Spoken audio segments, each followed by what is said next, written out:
এর আগের একটা ভিডিওতে আমি কোহিনূর হীরা কিভাবে ব্রিটিশ রাজপরিবারের কাছে চলে গেল তা জানিয়েছি। তো এই ব্রিটিশ রাজপরিবার নিয়ে আমাদের অনেকেরই মনে বহু কৌতূহল রয়েছে। এই ব্রিটিশরাই একসময় ভারতবর্ষে বসে ভারতবর্ষকে শাসন ও শোষণ করে গেছে। এই রাজপরিবারের বয়স প্রায় 1200 বছর মতো। তবে হ্যাঁ, এই রাজপরিবারের ক্ষমতা আগের মতো না থাকলেও তাদের সম্পত্তির পরিমাণ কিন্তু কম না। এত ধন সম্পত্তি থাকার পরেও রাজপরিবারের কোনো সদস্য নিজের পছন্দ মতো যা ইচ্ছে খুশি তাই করতে পারে না। তাদের খাওয়া থেকে পড়া এমনকি চলাফেরাও করতে হয় রাজপরিবারের নিয়ম অনুযায়ী। চলুন জেনে নেওয়া যাক ব্রিটিশ রাজপরিবারের সদস্যদের ঠিক কী কী নিয়ম মেনে চলতে হয়। রাজপরিবারের সদস্যরা কোনো গ্লিটারি বা ওই ধরনের কোনো ড্রেস পরতে পারে না। তা বলে কি মনে হয় ড্রেসগুলির দাম কম হয়?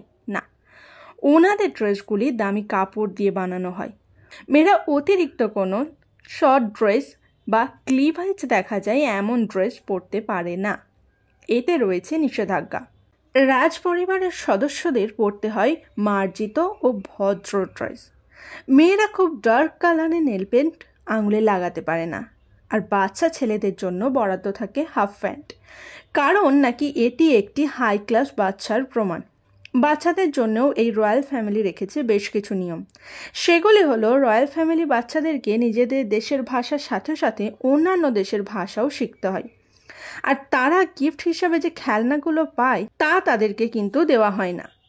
রাজপরিবারের মেয়েদের ব্যাগ নেওয়াতেও রয়েছে বিশেষ নিয়ম, কারণ তারা তাদের ব্যাগ নেওয়া দেখিয়ে তাদের বডিগার্ডদেরকে দেয় বিশেষ ধরনের ইঙ্গিত। রয়্যাল ফ্যামিলিতে রয়েছে ডিনারের জন্য বিশেষ ধরনের ড্রেস কোড। এছাড়াও ব্রিটিশ রাজপরিবারের লোকেরা সারাদিনে প্রচুর সাধারণ মানুষজনেদের সাথে দেখা করেন, এবং তারা যখন সাধারণ মানুষজনেদের সাথে দেখা করেন, হ্যান্ডশেক করেন, তখন গ্লাভস ব্যবহার করেন। এখানে একটু বলে রাখি, প্রিন্সেস ডায়ানা কিন্তু এইসব নিয়ম মানতেন না। উনি গ্লাভস ছাড়াই মানুষজনেদের সাথে হাত মেলাতেন। এই গ্লাভস ইউজ করার কারণ নাকি তাতে সাধারণ মানুষদের সংস্পর্শে আসলে তাদের থেকে রোগ জীবাণু রাজ ফ্যামিলির মধ্যে যাতে চলে না আসে, তার জন্য রাজপরিবারের সদস্যরা গ্লাভস ইউজ করত। তবে এখন রাজপরিবারের সদস্যরা আর সেইভাবে গ্লাভস ইউজ করে না। রয়্যাল ফ্যামিলিতে কেউ কখনো অটোগ্রাফ দেন না, এতে করে নাকি তাদের ওই সই নকল হয়ে যাওয়ার চান্স থাকে। প্রাচীনকালে সি ফুড থেকে অনেক সময় ফুড পয়জন হতো, আর সেই কারণেই নাকি এই ব্রিটিশ রাজপরিবারে আগে সেভাবে সি ফুড খাওয়ার প্রচলন ছিল না। প্রত্যেক রাজপরিবারে যেমন নিয়ম থাকে রাজার ছেলে রাজা হবে, এখানেও ঠিক একই। ব্রিটিশ রাজপরিবারের বর্তমান রাজা হলেন প্রিন্স চার্লস, এবং পরবর্তী রাজা হবেন প্রিন্স চার্লসের ছেলে প্রিন্স উইলিয়াম।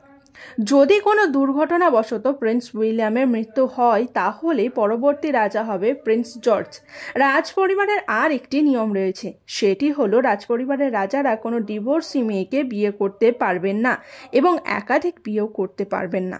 কারণ হিসাবে বলা হয় নাকি রাজপরিবারে একের অধিক রানী পছন্দ করেন না তারা। তবে এক্ষেত্রে কিন্তু ব্যতিক্রমও রয়েছে। ইংল্যান্ডের বর্তমান রাজা মানে প্রিন্স চার্লস ও প্রিন্সেস ডায়ানার কিন্তু ডিভোর্স হয়েছিল, এবং প্রিন্স চার্লসের বর্তমান স্ত্রী ক্যামেলিয়া কিন্তু একজন ডিভোর্সি মহিলাই ছিলেন। আর প্রিন্স চার্লসের সাথে ক্যামেলিয়ার সম্পর্ক নাকি প্রিন্সেস ডায়ানার সাথে বিয়ে হওয়ার আগে থেকেই ছিল, কিন্তু যখন চার্লস বিয়ে করেছিলেন তখন রাজা ছিলেন না। রাজপরিবারের সদস্যরা মাঝে মাঝেই নিজেদের রাজকীয় জীবন ছেড়ে সাধারণ মানুষদের মতো জীবনযাপন করে থাকেন। রাজপরিবারের আর একটি নিয়ম হলো, যদি রাজপরিবারের কোনো মেয়ে বর্তমানে রানী হয়ে থাকেন, তবে তাকে যে পুরুষ বিয়ে করবে সে কিন্তু রাজার উপাধি পাবেন না। এই জন্য এলিজাবেথকে কুইন এলিজাবেথ বলা হলেও ওনার হাজব্যান্ডকে কিন্তু কিং ফিলিপ বলা হয় না, বলা হয় প্রিন্স ফিলিপ। ব্রিটিশ রাজপরিবার কিন্তু ইচ্ছা করলে নিজেদের সম্পত্তি যখন তখন বিক্রি করে দিতে পারেন না।